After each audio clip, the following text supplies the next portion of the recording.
যারা চিরকুমার সঙ্গে নাম লেখাচ্ছ এগুলো থেকে বের হয়ে আস। এখন চিরকুমার থাকার টেন্ডেন্সি মানুষের, চিরকুমার থাকতে হবে কেন? সঙ্গীত দরকার আছে কি নাই? আছে। একা একা লাগে, মানুষ একা একা চলতে পারে না। ইব্রাহিম আলাইহিস সালাম একা চলে আসছেন, তার সাথে সারা আলাইহিস সালাম ছিলেন। আমাদের নবীজি যখন একা, তার সাথে খাদিজা রাদিয়াল্লাহু আনহা ছিলেন। ঠিক একইভাবে আদম আলাইহিস সালাম একা একা জান্নাতে, আল্লাহ পাক তার পাঁজর থেকে সৃষ্টি করলেন কাকে? হাওয়া আলাইহিস সালাম ছিলেন পৃথিবীর সবচেয়ে সুন্দরী নারীদের একজন। দুজন নারীকে সবচেয়ে সুন্দরী বলা হয়, কয়জন?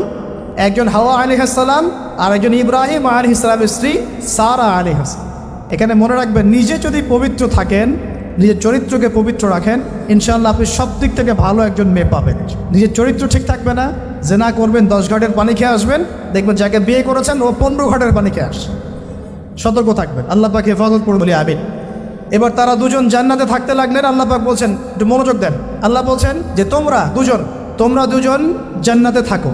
ফাকুলা মিনহা রাগাদান হাইসু শি'তুমা, জান্নাতে যা ইচ্ছা তোমরা খাও, কোনো সমস্যা নেই, থাকো খাও। ওয়ালা তাকরাবা হাদিহি শাজারা, কিন্তু একটা আদেশ করছি তোমাদেরকে, এই যে গাছটা দেখছো এই গাছের কাছেও যাবে না। শব্দগুলো বোঝার চেষ্টা করে। আল্লাহ পাক বলছেন না যে গাছের ফল খাবে না, আল্লাহ পাক বলছেন গাছের কাছেও যাবে না। ঠিক যেমন আল্লাহ বলছেন ওয়ালা তাকরাবু আমওয়ালাল ইয়াতীম, এতিমের মালের কাছেও যাবে না। আল্লাহ বলছেন না এতিমের মাল খেও।